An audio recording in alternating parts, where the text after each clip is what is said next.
Hey everybody, Scout Crafty here again. Thank God it's Friday. Another week has come and gone.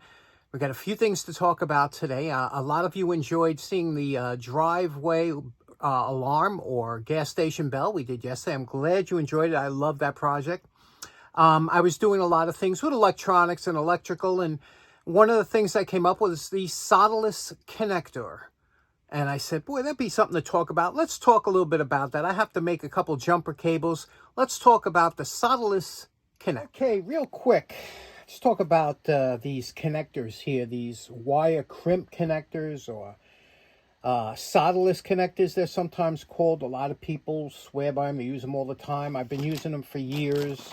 There's thousands of different types. They come in ring, fork, spade. They're just, they use them. And the reason they started with these was because when you had stranded wire, it was a neat way to avoid something like this. You know, that when you were tightening down, you would spray out the stranded wire. So they came up with these crimp style, or first they came up with solder, the ones you solder on. Then they came out with these crimp type, and they were quick, they were easy. But I have to tell you, you got to be careful, because if you don't use these correctly, they can give you a lot of problems. Now, these are called insulated crimp connectors, and the insulation color usually determines the thickness of wire that you're going to use for it. The red being the smallest, blue medium, and yellow largest. You can see the difference here in size between the smallest, typically, and the largest. See the wire you would use. Now, a lot of times you might have stranded wire that is not compatible with any of these sizes. Here's an example. I have I just stripped off a piece of this wire here. You could see I'm going to put it into the red connector, which is the smallest one.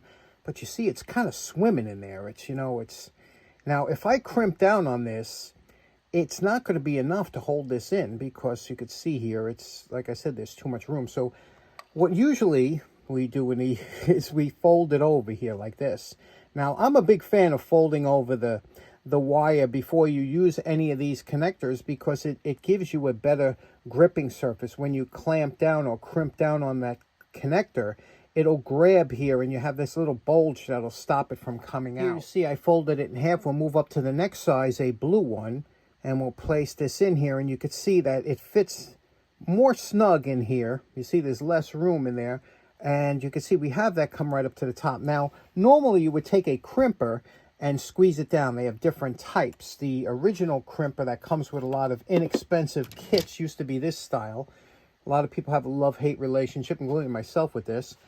This did two different types. This was for non-insulated, which is these, no insulation. You would use this down here, but for the insulated ones, you would use this here, and you would pick the color, red, blue, or yellow.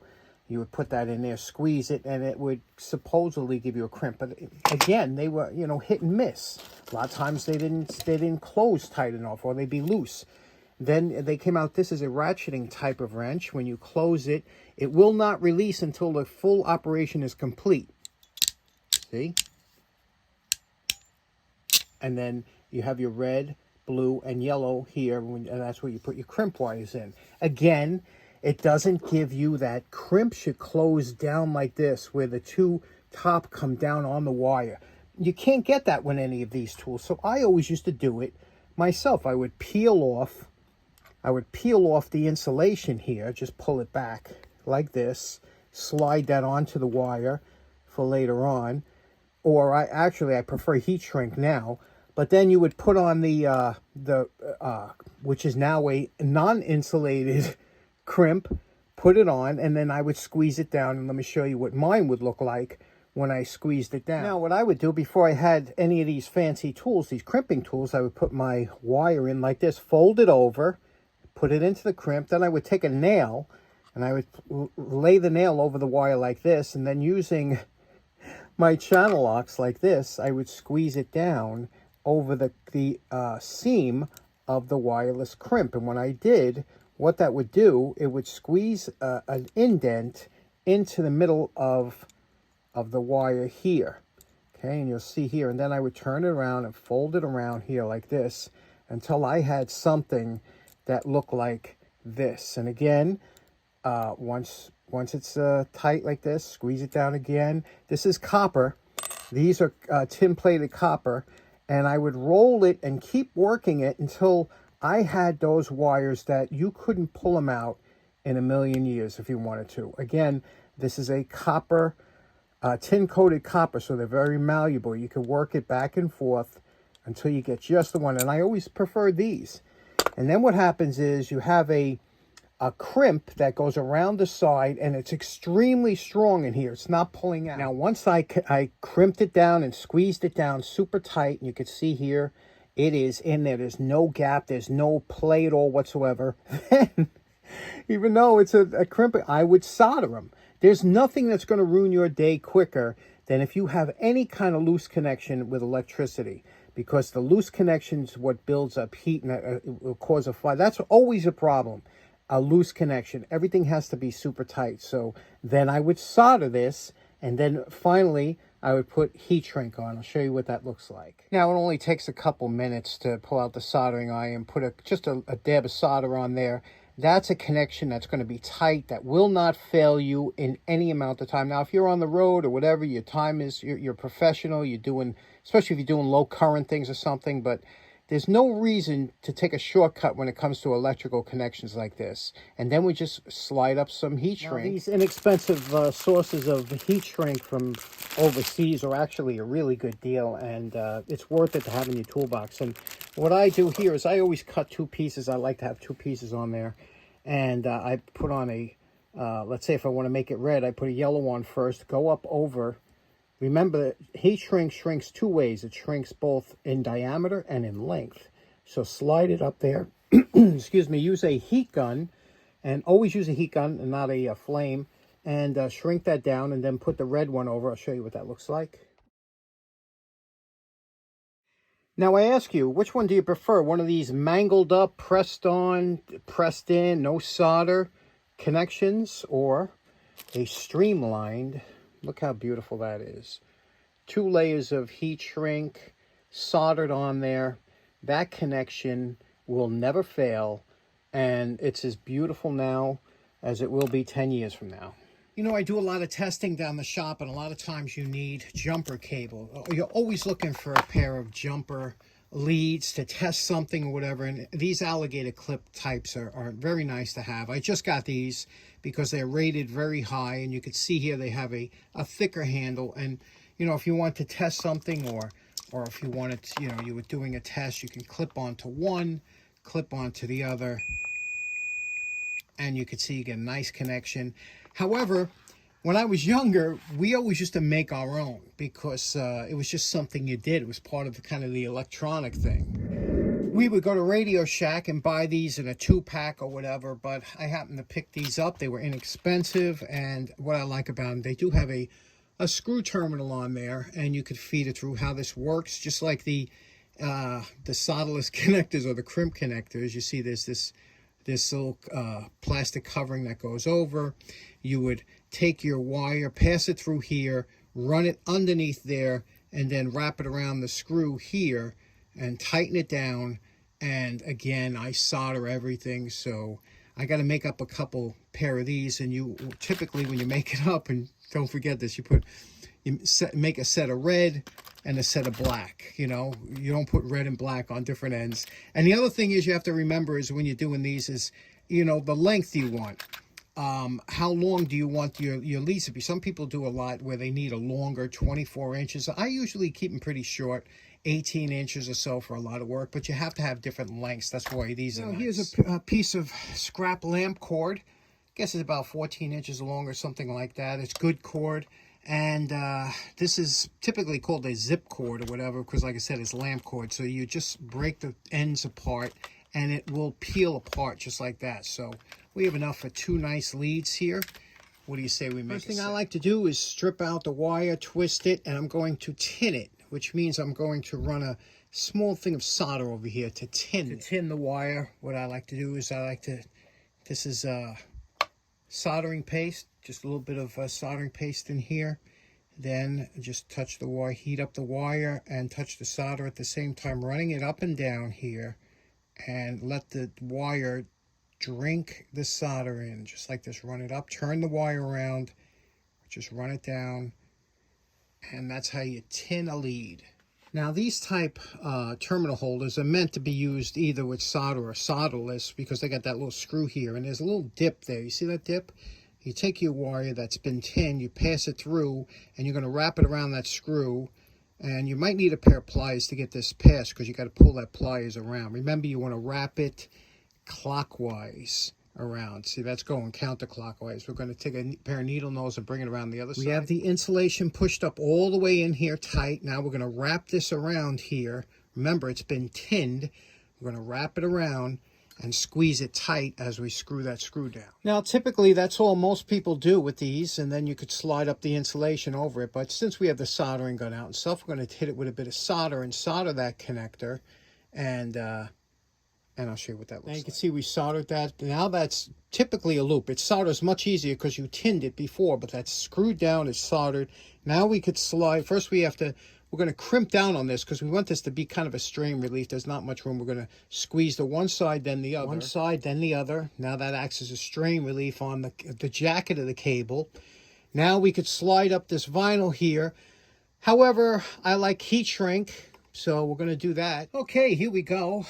Some nicely made clips here and some pretty thick wire. You know what? A lot of the electrician guys or guys that work with electrical, the one thing they like about their leads is when they have that very soft wire that kind of lays down like rope. That's really a quality lead. But you get what you pay for. But here, this is just an inexpensive. But these are very strong. They have a mechanical bond, a solder bond. They also have the strain release with the heat shrink. Just a nice lead, something you'd be happy to use. Of course, you have to test them out. You put them on, you put on ohms.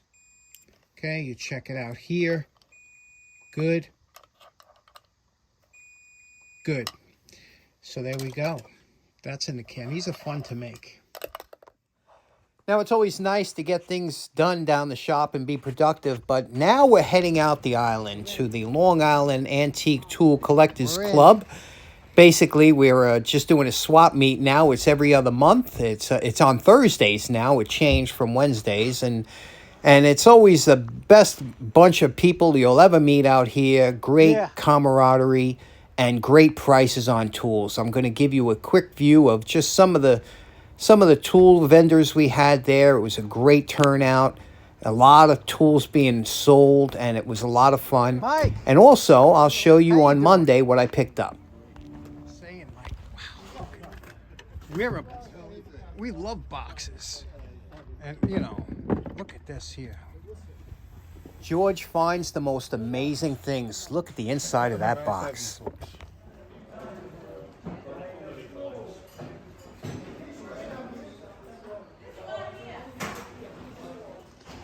How much for the toolbox? The box is $15.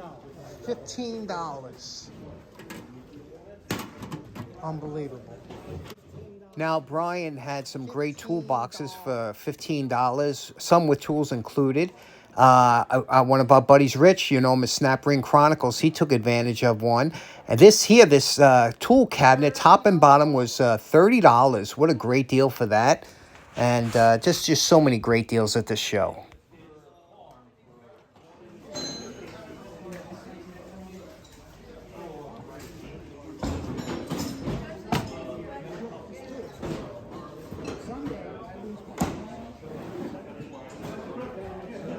Now you're looking at one of the best $1 tables you will ever see in your life. Everything on this table is $1. What would you buy? Everybody loves the dollar table, right? That's why he does it. You know how everybody likes... Look at that box. Look at that cool box. See it? That's an awesome box. That's what I'm saying. Yeah, that's a neat box. And these must be slips, for... Yes. Mike always he wanted to bring some different stuff today. That's why he brought this.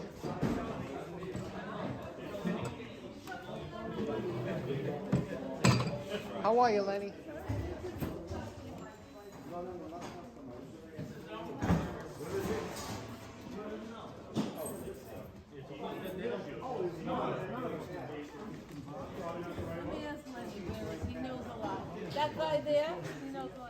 Now, Alex here and his wife always bring down some great stuff. And look at this. Look at this. Awesome. I think it's a material cutter from probably the late 20s or 30s. Look at what. How beautiful is that, huh?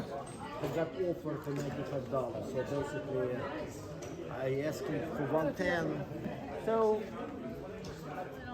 No, we were looking at. Yeah, you're right. You're right. All right, Roger. Very treasure. Here's Ralph, our Superman without the cape. I get Andrew, and I want to get his sneakers. Look at those sneakers, yellow. Sneaks, man. They go good. They would go good with his new toolbox and my truck. Kent always has some of the most interesting stuff on his table, and he always leaves with about half of it. Everybody loves Kent's stuff. There he is on the right. And then Lenny brought down something you're going to love to see on Monday, so stay tuned. And then Brian was giving this away for free. Free. Can you imagine? How nice is that? There's Brian.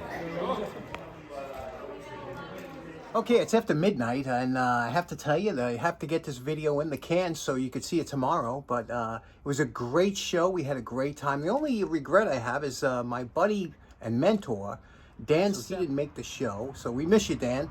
And I hope you enjoyed it. And we'll see you again on Monday to show you what we got.